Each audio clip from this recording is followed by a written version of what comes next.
What do you do when the person you betrayed refuses to even acknowledge you exist? That question has been echoing in my head for weeks. My name is Isabel.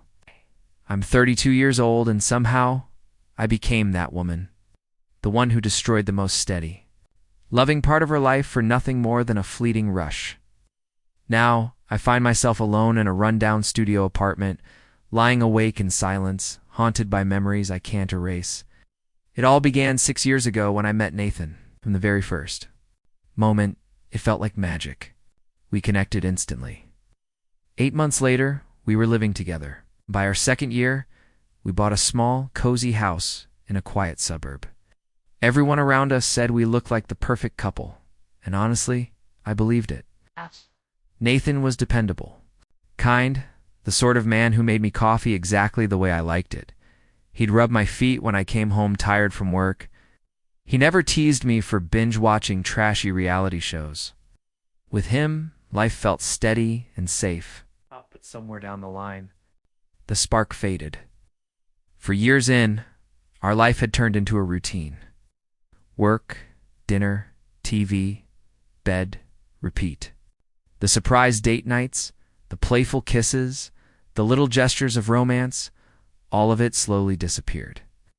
What was once thrilling became comfortable but dull. I began noticing the growing space between us. He didn't text me much during the day anymore.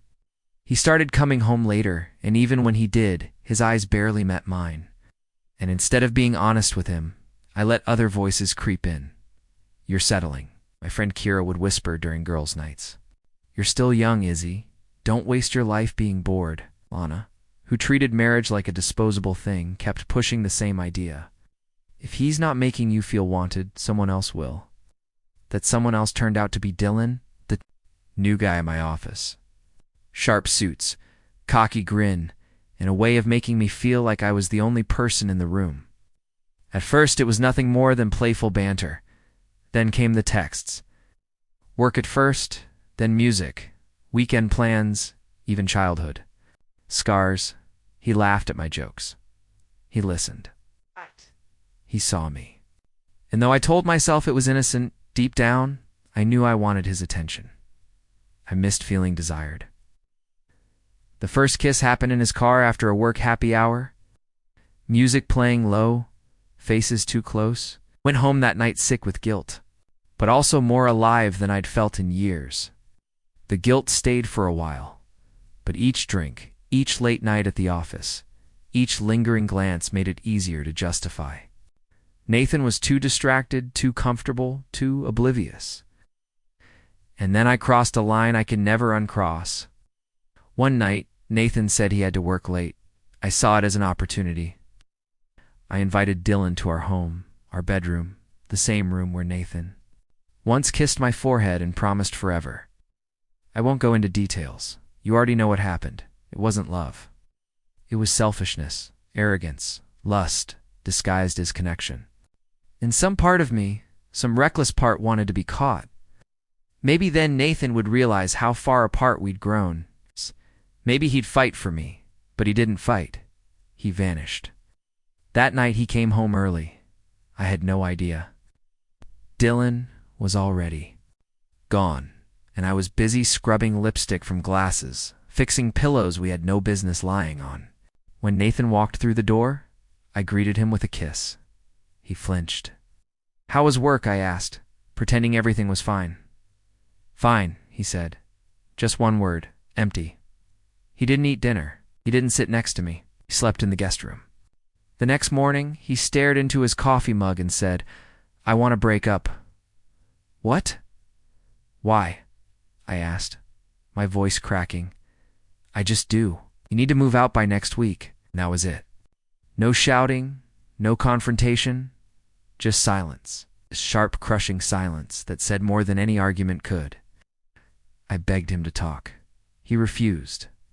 I cried, called, texted, nothing. Reached out to our friends, but one by one, they stopped answering. Even his sister, who used to call me her bonus sibling, turned cold. "Are you seriously asking what you did?" she snapped before hanging up. And suddenly, I knew. He knew. Somehow he knew. Maybe he came home earlier than I realized. Maybe a neighbor saw Dylan's car. Maybe he just felt it. But he knew, and worse, everyone else did too.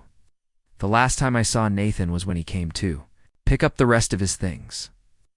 He had asked me not to be there, but I stayed. I needed answers. I needed to hear him say it. "I saw you," he said flatly. In our bed with him, my mouth opened, but no words came out. "That wasn't a mistake," he said. "That was betrayal," I pleaded. I offered therapy, apologies, explanations. His eyes were hollow. "You didn't come to me when you were unhappy," he said. "You just replaced me, and now I'm done." And with that, he walked out, 6 years gone.